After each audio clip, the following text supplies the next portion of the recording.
Hi students, this is the third lesson. We are studying the number system, which is the continuation of last year, ninth standard we have studied real number system.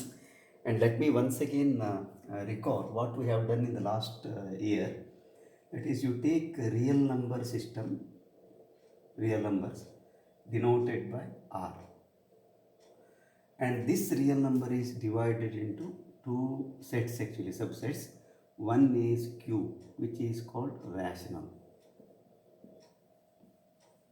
and another one is I, which is called irrational.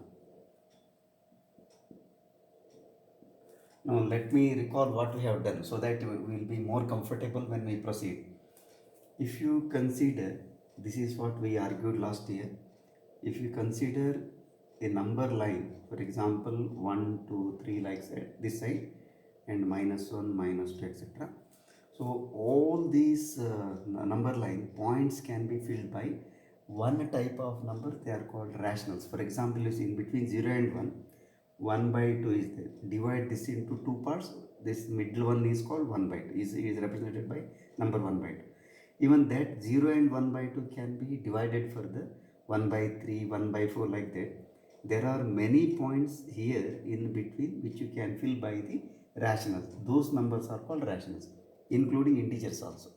So this is the idea for rational number. And then even if you do that continuously, there are certain gaps. Suppose you expand this number, say in this number line we have done like this last year. See, if you expand this number line 0 to 1, for example, so this is 1 by 2. Between these two there are many, between these two there are many, like that. If you keep on filling, still there are many points which are left out. Those numbers are filled by irrationals. So these are the two types of numbers we have studied last year. Now, one important property of rational is this. Important property of rational number is any rational number which is P by Q, this can be further represented by decimal representation. Decimal. For example, if you take 1 by 2, this is 0.5. If you want to represent in say using decimal representation, it is 1 by 2 can be written as 0.5. So even among decimal, once again there are two types here. One is terminating. This is an example. So at 0.5, there is only one decimal after the number after the decimal point. So this is terminating decimal expression. There is one more type, non-terminating. That means it will never end. For example, you take 1 by 3. This will be 0.333. This continues. For example, 1 divided by 3, 0.0 have to take, then 3, then 3, 9, once again 1, 0, once again 3, once again 9, like this. This continues. You will never get 0 as remainder. So this is non-terminating. But very important thing is, it will not terminate, but it is recurring. So terminating but repeating. Recurring means repeating. So recurring. These are the two different types of decimal representation for any given rational number. And we are going to study something more also this year with this one. Second one which we have seen is, if you take Q, that is I, irrational, I, this has, say for example, root 2, then root 3, etc. This has another nature. If you convert this into decimal, what is the nature? Nature is, it is non-terminating. This is one thing. That means the decimal representation will never end up. So it will not terminate. The first thing. Second one is non-recurring. That means it will not have any pattern. For example, if you take root 2, this will have something, say any number, not only root 2, anything you can take, any irrational number, 0 point. Suppose it is 1, 2, 3, 7, 8, then it may be 5. Once again it may be 7, then it may be 8, 9, then it may be 3. Like this, there is no pattern. So, and two things you have to remember. It is never ending, number one. Second one is, it is not repeating in a pattern. So, any number can come and go. So, there is no systematic repetition of the numbers. So, this is the important characteristic of decimal representation with respect to irrational. So, this is what we have studied last year. Now, let us continue further. Let us study some important properties of rational number and irrational number in this chapter with the help of the theorems. Now, let me first take irrationals only. Irrational. We can prove that given irrational number is or given any number, whether it is rational or irrational. Rational, there is no problem. If you are able to write, for example, any number in the form of p by q, it is definitely rational because that is the definition of rational number. But sometimes question is this: say you take for example root 2. How do you say that it is not rational? That means it cannot be written in this form. So that we have to decide now. So that is what we are going to do with the help of some theorems. In the last class, we have seen one important theorem that is called fundamental theorem of arithmetic.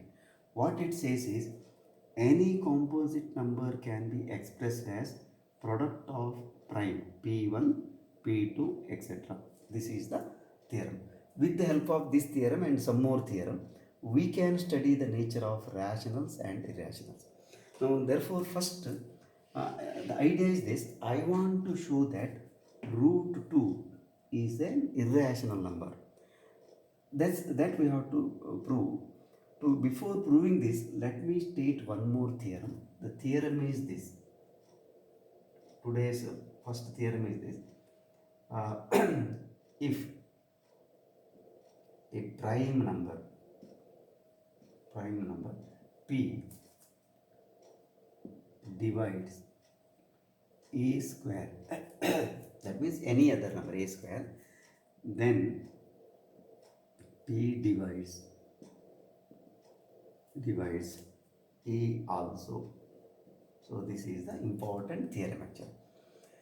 Before proving this, let me give an example so that is clear. Say for example, you take 144, which is 12 square. So I have taken, therefore this is a square. A square is 144, which is 12 square. Now for example, 3, p equal to, you take 3. This 3 divides 144. Now 3 divides 144. Even you can use divisibility rule. 4 plus 4, 8, 8 plus 1, 9. So this is, sum of this number is 9, means it should be divisible by 3. Therefore this is, now you ask this question: is 3 dividing 12? Yes. So 3 divides 12 also. That is what the theorem says. Whenever p divides a square, it must divide a also. So this is the theorem. Now proof is not elaborately given in the textbook actually. Of course it is explained. Let me do the same thing here.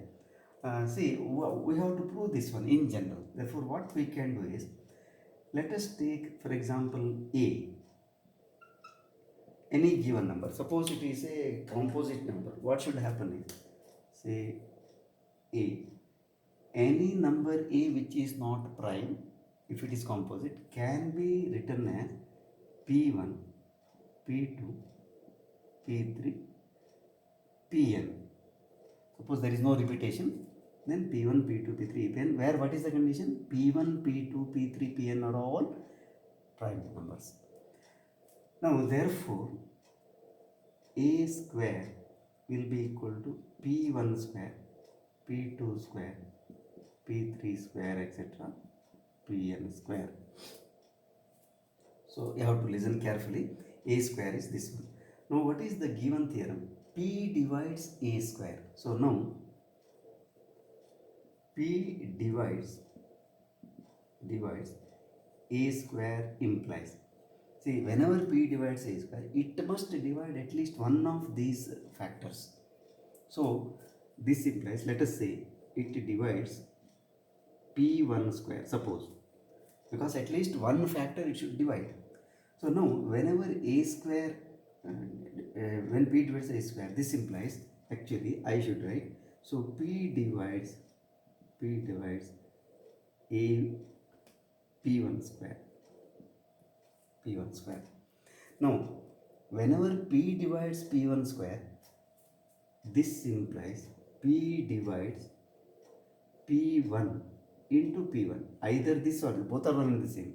So when p divides this p square, it should divide. See, p1 is also a factor, p1 is also a factor because it is a repeated factor.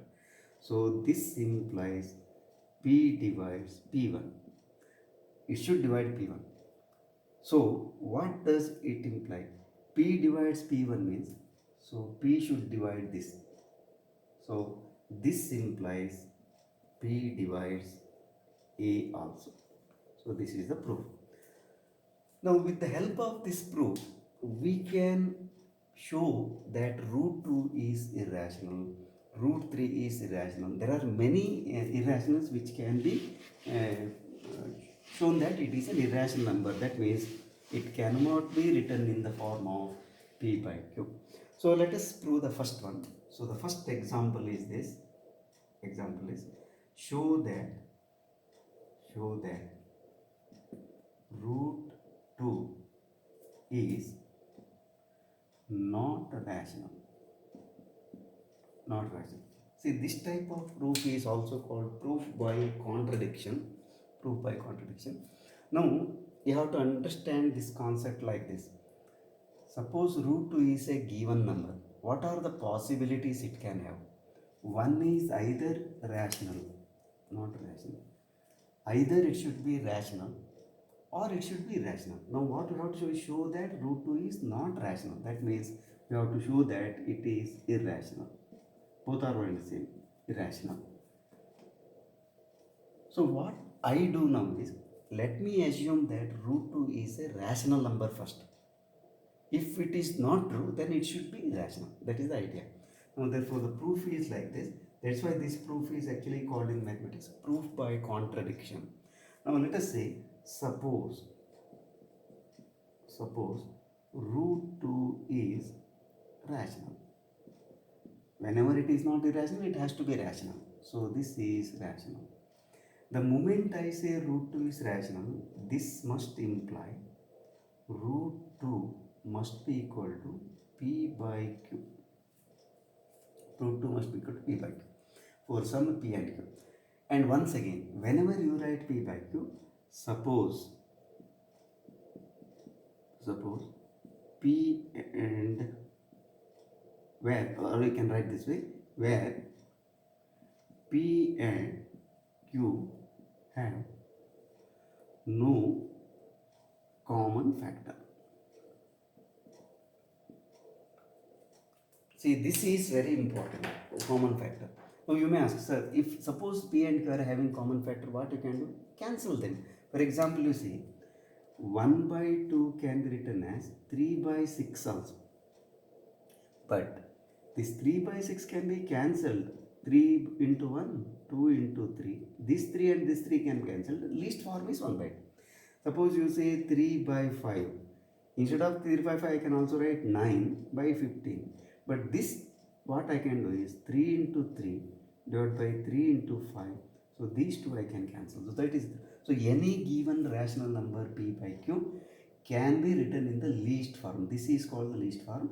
That means if there is any common factor, that has been cancelled. So that is the idea. So I have written this in the least form. This is our understanding. Now let us proceed. So understanding is now, this p and this q do not have any common factor.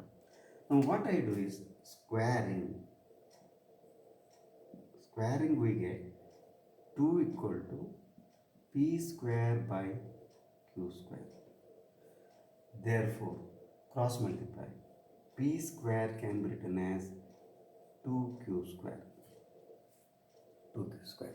Now we have to use the theorem. See here, P square is 2 into Q square implies, this implies 2 divides P square. 2 divides P square.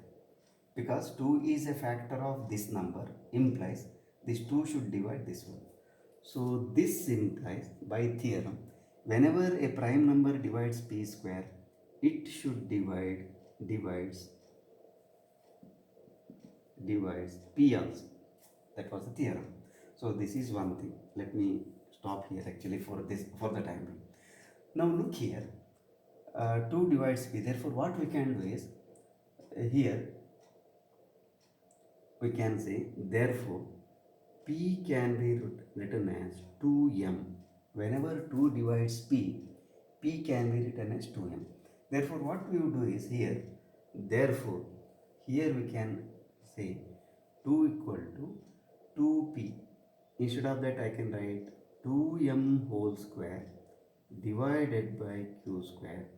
This is 4m square divided by q square. So once again 2 can be cancelled. So therefore this implies q square can be written as, q square you can take this side, 2m square. Same argument now. See here, q square equal to 2m square. Now I will write here because the steps are bit elaborate. So now q square equal to 2m square implies 2 divides q square also, just like here. So 2 divides q square because 2 is a factor. This implies once again 2 divides theorem q, because whenever a prime number divides q square, it should divide q also. So now look here, our original assumption was there was no common factor between p and q. Now here you see 2 divides p, 2 divides q also. This is a contradiction. This is not possible.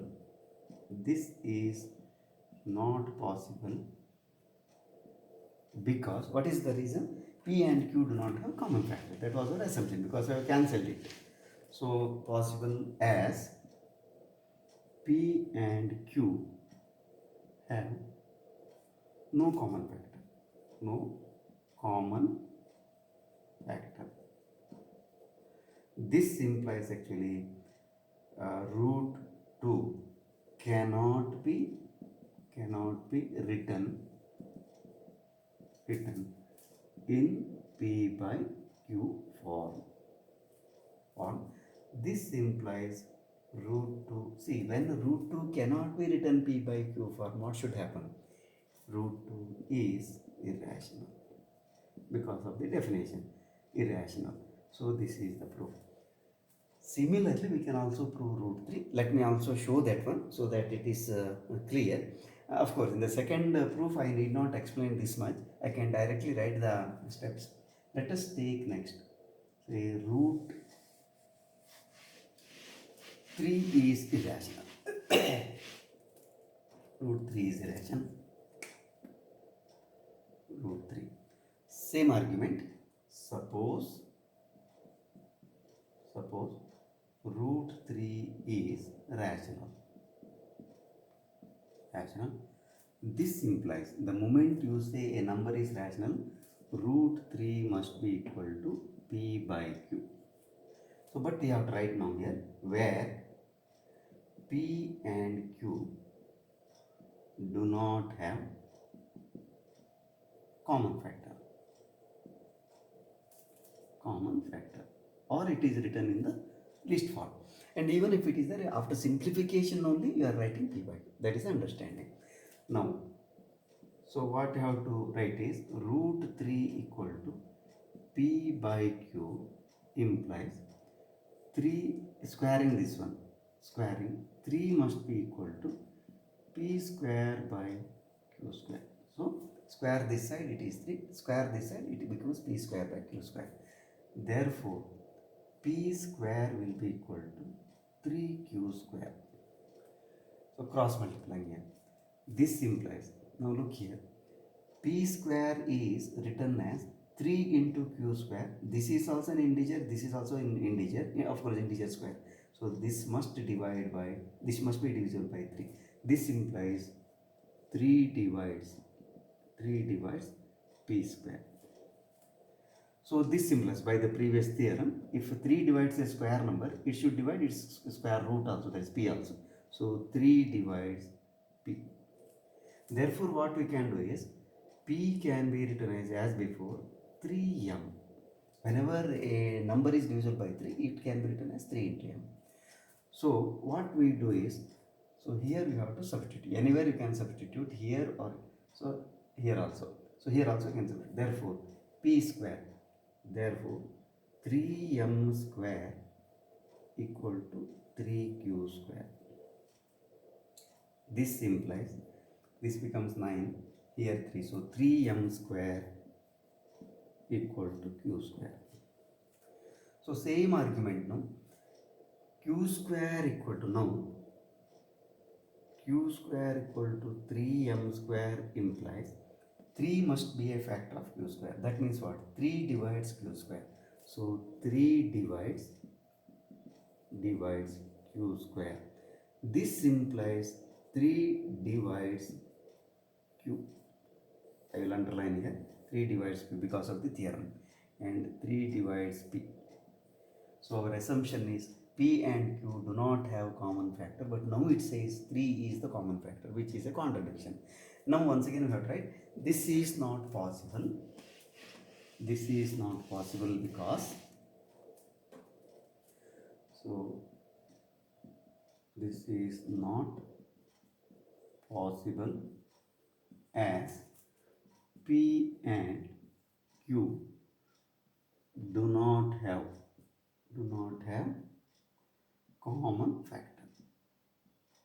common factor.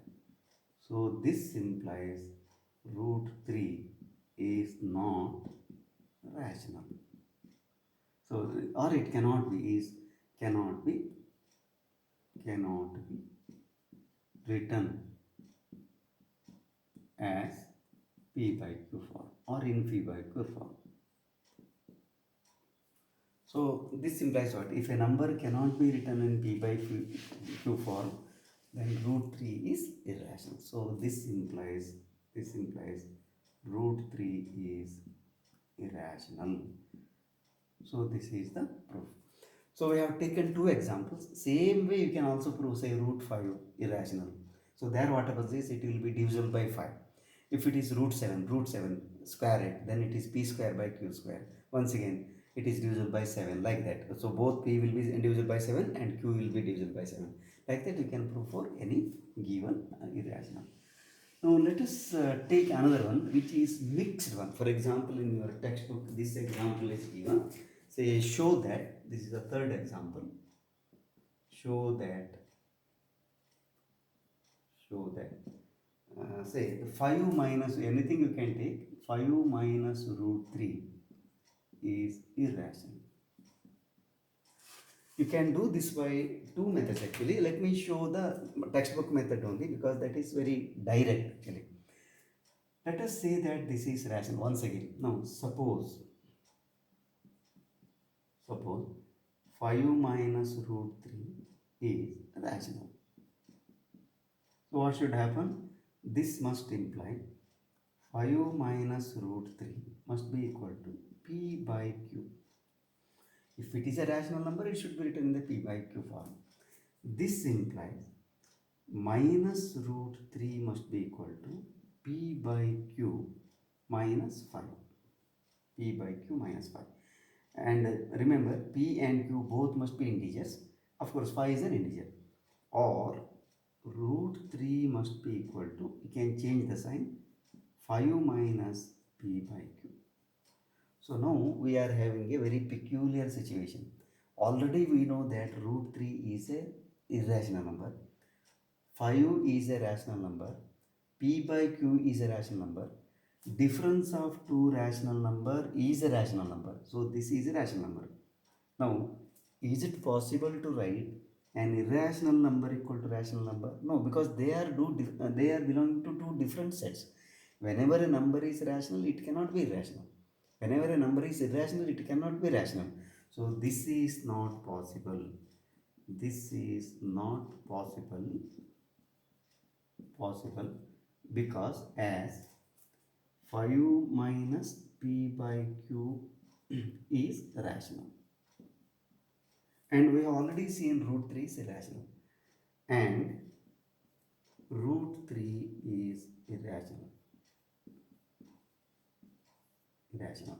Therefore, what is the conclusion? This cannot be. Therefore, 5 minus root 5 minus root 3 cannot be written as p by q. So this implies 5 minus root 3 is irrational.